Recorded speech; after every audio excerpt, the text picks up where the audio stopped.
ചങ്ങന്മാർ എല്ലാവർക്കും സുഖല്ലേ? നമ്മളെ കാസകളും സംഖ്യകളും പുതിയൊരു നാടകമായിട്ട് ഇറങ്ങിയിട്ടുണ്ട്. ഹിജാബ് ഇട്ട് സ്കൂളിൽ വരാൻ മുസ്ലിം കുട്ടികളെ വിടൂല നമ്മൾ കാസകൾ എന്ന നാടകം പൊട്ടിപ്പൊളിഞ്ഞ് പണ്ടാറടങ്ങിയ ശേഷം കാസകളും സംഖ്യകളും അവതരിപ്പിക്കുന്ന പുതിയ നാടകമാണ് സ്കൂളിനും ബിഷപ്പിനും PFIയുടെ ഭീഷണി. ഭീഷണി എന്താ വെച്ച് കഴിഞ്ഞാൽ നിങ്ങൾ ചിരിക്കാൻ പാടില്ല. ഭീഷണി കേട്ട് കഴിഞ്ഞാൽ എല്ലാ ക്രിസ്ത്യൻ മാനേജ്മെന്റ് സ്കൂളിലും ബാങ്ക് വിളിക്കാനും നിസ്കരിക്കാനുള്ള സ്ഥലം മുസ്ലിം കുട്ടികൾക്ക് കൊടുക്കണമെന്നാണ് ഈ ഭീഷണി കത്തിൽ പറയുന്നത്. എന്താ നാടകം! ഇത്രയും വൃത്തികെട്ട നാടകം കാസകൾക്കും സംഖ്യകൾക്കും അല്ലാണ്ട് കേരളത്തിൽ വേറെ ആരെക്കൊണ്ടെങ്കിലും എഴുതാൻ പറ്റുമോ? കുറച്ച് ബുദ്ധി ഉണ്ടെങ്കിൽ, ഞാൻ പറഞ്ഞ കുറച്ചെങ്കിലും ബുദ്ധി ഉണ്ടെങ്കിൽ ഈ കാസകൾ ഈ സംഖ്യകളുണ്ടല്ല മന്ദബുദ്ധികൾ നിങ്ങൾ വിളിക്കുന്നു. ഇത് അത്രക്ക് പോലും ഇവർക്ക് വിവരമില്ലാണ്ടായി പോയി.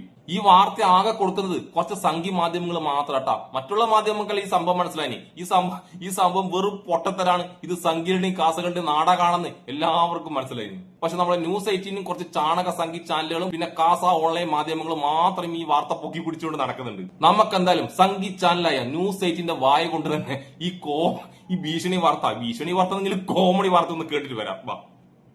മറ്റൊരു പ്രധാനപ്പെട്ട വാർത്തയിലേക്ക് വരുന്നു. താമരശ്ശേരി ബിഷപ്പിനും എറണാകുളം സെന്റ് റീത്ത സ്കൂളിനും ഭീഷണി. ഹിജാബ് വിഷയത്തിലാണ് ഭീഷണി കത്ത് ലഭിച്ചത്. പോപ്പുലർ ഫ്രണ്ട് ഓഫ് ഇന്ത്യയുടെ പിന്തുടർച്ചക്കാരെന്ന് അവകാശപ്പെടുന്ന IDFI ആണ് കത്തയച്ചിരിക്കുന്നത്.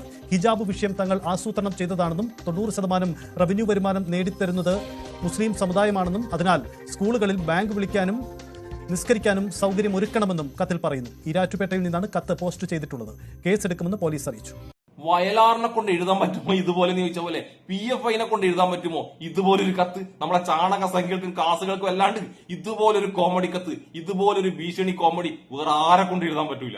എല്ലാത്തിനും നമ്മളെ കാസകളും സംഖ്യകളും തന്നെ കേരളത്തിൽ വേണല്ലേ. എന്നാലും കാസ സംഖ്യകളെ ആരെങ്കിലും ഒരാൾ വിശ്വസിക്കുന്ന രീതിയിലെങ്കിലും ഈ ഊമക്കത്ത് എഴുതിക്കൂടെ നിങ്ങൾക്ക്? എന്നിട്ട് ആ വൃത്തികെട്ട വാർത്ത, ആരും ചിരിച്ചു പോകുന്ന ആ വാർത്ത ഇരുന്നിട്ട് ഒരു നാണവും മാനില്ലാണ്ട് ഇങ്ങനെ വായിക്കാൻ വേണ്ടിട്ട് നിങ്ങൾക്കെങ്കിലും കുറച്ച് നാണവും മാനവും വേണ്ട എന്റെ അവതാരക.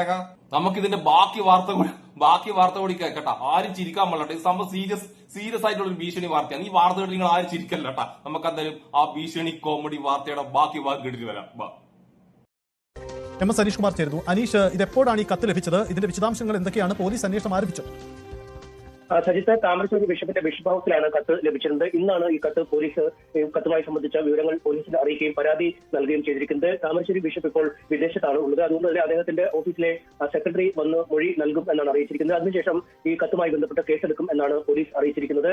ഈ എറണാകുളം പള്ളുരുത്തിയിലെ സെന്റ് റീത്താസ് പബ്ലിക് സ്കൂളിലെ ഹിജാബ് വിഷയവുമായി ബന്ധപ്പെട്ടാണ് കത്തിന്റെ തുടക്കം. തങ്ങളുടെ ഒരു സ്പോൺസേഡ് പ്രോഗ്രാം ആയിരുന്നു ഈ ഹിജാബ് വിഷയം എന്നാണ് ഇവർ പറയുന്നത്. Islamic defence force of India IDFI, അതായത് പോപ്പുലർ ഫ്രണ്ട് ഓഫ് ഇന്ത്യ എന്ന നിരോധിത സംഘടനയുടെ പിന്തുടർച്ചക്കാരാണ് തങ്ങൾ എന്ന് ഇവർ അവകാശപ്പെടുന്നു. ഈ PFIയുടെ ആശയങ്ങളും പ്രവർത്തനങ്ങളും പൂർത്തീകരിക്കുന്ന ലക്ഷ്യമാണ് തങ്ങൾക്കുള്ളത്. ഒപ്പം ഈ കേരളത്തിന്റെ റവന്യൂ വരുമാനത്തിന്റെ 90% വരുന്നത് ഇസ്ലാം വിഭാഗക്കാരിൽ നിന്നാണ്. എന്നാൽ അതിന് അനൗദികമായ യാതൊരു തരത്തിലുമുള്ള ആനുകൂല്യങ്ങൾ തങ്ങൾക്ക് ലഭിക്കുന്നില്ല എന്നടക്കമുള്ള കാര്യങ്ങൾ പറയുന്നു. ഒപ്പം ഈ വിദ്യാഭ്യാസ മേഖലയിലും സർക്കാർ മേഖലയിലും ഒക്കെ ജോലികൾ പ്രത്യേക സംവരണം വേണമെന്ന ആവശ്യവും മുസ്ലിം സമുദായത്തിൽപ്പെട്ടവർക്കായി പ്രത്യേകിച്ച് നിസ്കരിക്കുന്നതിനും മറ്റുമുള്ള സൗകര്യങ്ങൾ, ഹിജാബ് ധരിക്കുന്നതിനുള്ള സൗകര്യങ്ങൾ എന്നിവയൊക്കെ അനുവദിക്കണം, അല്ലെങ്കിൽ അത് നടപ്പിലാക്കണം എന്ന കാര്യങ്ങളുമൊക്കെ ഇതിൽ പറയുന്നുണ്ട്. എന്തായാലും ഈരാറ്റുപേട്ടയിൽ നിന്നാണ് കത്ത് പോസ്റ്റ് ചെയ്തിരിക്കുന്നത്. അതേസമയം ഈരാറ്റുപേട്ട എന്നാണ് ഭീഷണി. അപ്പൊ നിങ്ങൾ ഒരു കാര്യം ഉറപ്പിച്ചല്ല, ഇതിന്റെ പിന്നിൽ നമ്മളെ PC ജോർജും മകൻ ഷൊണ്ണ ജോർജും ആണെന്നുള്ള കാര്യത്തിൽ ഒരു സംശയം വേണ്ട. അവർക്കല്ലാണ്ട് ഇത്രയും വലിയൊരു തെണ്ടിത്തരം, ഇത്രയും വലിയൊരു പൊട്ടത്തരായിട്ട് ഊമക്കത്ത് പോലെ എഴുതാൻ വേണ്ടിട്ട് കേരളത്തിൽ പറ്റൂല. പിന്നെ മുസ്ലിം കുട്ടികളുടെ കാര്യം പറയാൻ വേണ്ടി ഇവിടെ ഒരുപാട് മുസ്ലിം പണ്ഡിതന്മാരും ഒരുപാട് മുസ്ലിം സംഘടനകളൊക്കെ ഉണ്ട്. ഈ കാസ സംഖ്യയുടെ പരിപാടി എന്താ അറിയാം? ഇവരെയൊക്കെ ഈ PFIന്റെ പേര് ചേർത്തിട്ട് അവരെയൊക്കെ സമൂഹത്തിന് മുന്നിൽ മോശമാക്കുക. അതിന്റെ ഏറ്റവും വ്യക്തമായ കാര്യമാണ് മുസ്ലിം സമൂഹം തള്ളിപ്പറഞ്ഞു കഴിഞ്ഞാൽ PFIനെ പൊക്കിപ്പിടിച്ചുകൊണ്ട് ഈ സംഖ്യകളും കാസകളും ഇപ്പോഴും കേരളത്തിൽ നടക്കുന്നത്. കാരണം PFI ഉണ്ടെങ്കിൽ മാത്രമേ ഈ സംഖ്യക്കും കാസകൾക്കും കേരളത്തിൽ ജീവിക്കാൻ പറ്റൂ. പിന്നെ ഈ നാടകം പൊളിയെന്ന് ഉറപ്പായപ്പോ, ഈ വാർത്ത കോമഡി ആയി എന്ന് എല്ലാവർക്കും മനസ്സിലായപ്പോ, സംഖ്യക്കും കാസകൾക്കും മനസ്സിലായപ്പോ പുതിയൊരു നാടകമായിട്ട് ഇറങ്ങിയിട്ടുണ്ട്. ആദ്യം ആ നാടകം എവിടാന്നറിയാം? നമ്മളെ ഷെയ്ഖിന ന്യൂസ് ഉണ്ട്. കാസുകൾക്ക് വേണ്ടി ഇമാതിരി പണിയെടുക്കുന്ന ഒരു യൂട്യൂബ് ചാനൽ ഞാൻ വേറെ എവിടെയും കണ്ടില്ല. ആ ഷെയ്ഖിന ന്യൂസ് നമ്മൾ ഹിജാബ് വിഷയം വിട്ടിട്ട് അവരിപ്പോഴും ആ ഹിജാബ് പിടിച്ചിട്ട് നിൽക്കുന്ന കുറെ ദിവസമായിട്ട് അവരാണ് പുതിയൊരു നാടകമായിട്ട് ഇറങ്ങിയിട്ടുള്ളത്. നമുക്കെന്തായാലും ചാണക സംഖ്യകളും കാസകളും തന്നെയാണ് ഇതിന്റെ പിന്നിൽ നിന്ന് ഷെയ്ഖിന ന്യൂസിലൂടെ തന്നെ തെളിയുന്ന ഒരു വാർത്ത കേട്ടിട്ട് വരാം. താമരശ്ശേരി ബിഷപ്പ് റിമീജിയസ് ഇഞ്ചനാനിക്ക് വധഭീഷണിക്ക് പിന്നാലെ തന്നെ ഇന്നിവിടെ ഒരു ക്രിസ്ത്യൻ യുവ നേതാവിന് തന്റെ കുടുംബത്തെ നശിപ്പിച്ച് കളയുമെന്ന് ഫേസ്ബുക്കിലൂടെ ഒരു വധഭീഷണി ഉണ്ടായിരിക്കുകയാണ്. അതിന്റെ വിശദാംശങ്ങളിലേക്ക് ആ ഓഡിയോ ക്ലിപ്പ് നമുക്ക് കേൾക്കാം. കഴുത്തറത്ത് നിന്റെ വർഗത്തിനെ മൊത്തം കേട്ടാ, നിന്റെ കൊച്ചിനെയും കൊല്ലും, നിന്റെ ഭാര്യ നിന്റെ മുന്നിലിട്ട് കേട്ടാ, നിന്നെപ്പോലത്തെ പിഴച്ച വർഗ്ഗങ്ങളും നീയും നിന്റെ കുടുംബമൊന്നും ഉണ്ടാവരുത്. നീയൊന്നും ഒരിക്കലും പ്രത്യുൽപാദനം ചെയ്യരുത് ഇനി. ഫേസ്ബുക്ക് മെസ്സഞ്ചറിലൂടെ സാറിന് ഒരു വധഭീഷണി ഉണ്ടാവുകയുണ്ടായി. അത് ഇസ്ലാമിക ഭീകര സംഘടനയുടേതാണ് എന്ന് എന്തെങ്കിലും തെളിവുകളുണ്ടോ? അതെ, ഇതിനകത്ത് നമ്മൾ ശ്രദ്ധിക്കേണ്ട ഒരു കാര്യം എന്ന് പറയുന്നത് തീർത്തും ഇസ്ലാമിക രീതിയിൽ കഴുത്തറത്ത് കൊലപ്പെടുത്തും. അതായത് എന്നെയും എൻ്റെ ഭാര്യയെയും കുട്ടിയെയും കഴുത്തറത്ത് കൊലപ്പെടുത്തും എന്നാണ് അതിനകത്ത് പറഞ്ഞിട്ടുള്ളത്. അതുപോലെ തന്നെ വേറൊരു തരത്തിൽ വലിയൊരു തരത്തിൽ വംശീയ പറയും നിന്നെയും നിൻ്റെ വർഗ്ഗത്തെയും, അതായത് ഞാൻ ഏത് സമുദായത്തിൽപ്പെട്ടവനാണോ, ഞാൻ ഒരു ക്രിസ്ത്യാനിയാണ്, അപ്പം എന്നെയും എൻ്റെ വർഗ്ഗത്തെയും കൂടി ഇത്തരത്തിൽ കഴുത്തറത്ത് കൊലപ്പെടുത്തും അടുത്ത വംശീയ വെറിയും കൂടിയാണ് ഇതിനകത്ത് പ്രകടിപ്പിച്ചിട്ടുള്ളത്.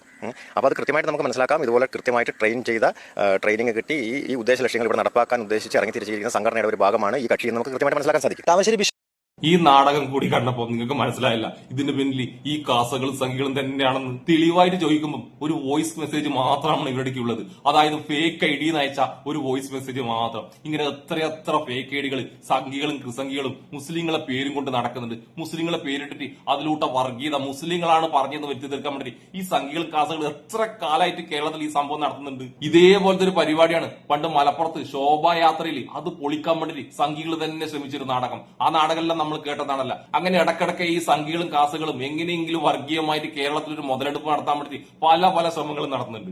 ഉത്തരേന്ത്യയിൽ ഈ ശ്രമം ഭയങ്കരമായിട്ട് വിജയിച്ചതാണ്. അമ്പലത്തിന്റെ അകത്തേക്ക് ബീഫ് എറിയുക, പിന്നെ അമ്പലത്തിന്റെ പുറത്ത് ഐ ലവ് മുഹമ്മദ് എന്ന് എഴുതിയിട്ട് ഇന്നലെയാണ് കുറച്ച് ആൾക്കാരെ പിടിച്ചത്. അതുപോലുള്ള നാടകം ഉത്തരേന്ത്യയിൽ വിജയിക്കുന്നുണ്ട്. ആ നാടകം കേരളത്തിലും വിജയിപ്പിക്കാൻ വേണ്ടിയാണ് ഈ കാസുകൾ സംഖ്യകൾ ഇത്രമാത്രം കഷ്ടപ്പെടുന്നത്. പക്ഷെ കേരളത്തിൽ ഇവർ എത്രമാത്രം നാടകം കളിച്ചിട്ടും ഒന്നും അങ്ങോട്ട് മെനയാകുന്നില്ലല്ലോ. സജി എന്ന് പറഞ്ഞ പോലെയാണ് കാസകളുടെയും സംഖ്യയുടെയും നമ്മുടെ കേരളത്തിലെ അവസ്ഥ. അതുകൊണ്ട് കാസകളെ സംഖ്യകളെ നിങ്ങൾ അവതരിപ്പിച്ച ഈ നാടകവും പൊളിഞ്ഞിരിക്കുന്നു. അതുകൊണ്ട് എത്രയും പെട്ടെന്ന് പുതിയ നാടകവുമായി നിങ്ങൾ എത്തുമെന്ന് പ്രതീക്ഷിച്ചുകൊണ്ട് നമ്മൾ മലയാളികൾ നിങ്ങൾ ഇവിടെ കാത്തിരിക്കുകയാണ്. നിങ്ങൾ എന്തായാലും ഇത്രയും വലിയ പൊട്ടത്തരായിട്ടുള്ള ഊമക്കത്തായിട്ടൊന്നും വരലട്ട. ചിരി വരുന്നു. കാരണം ഭീഷണിയെല്ലാം കേൾക്കുമ്പോൾ ഇമ്മാതെ ചിരി വരുന്നത് ആദ്യമായിട്ടാണ്.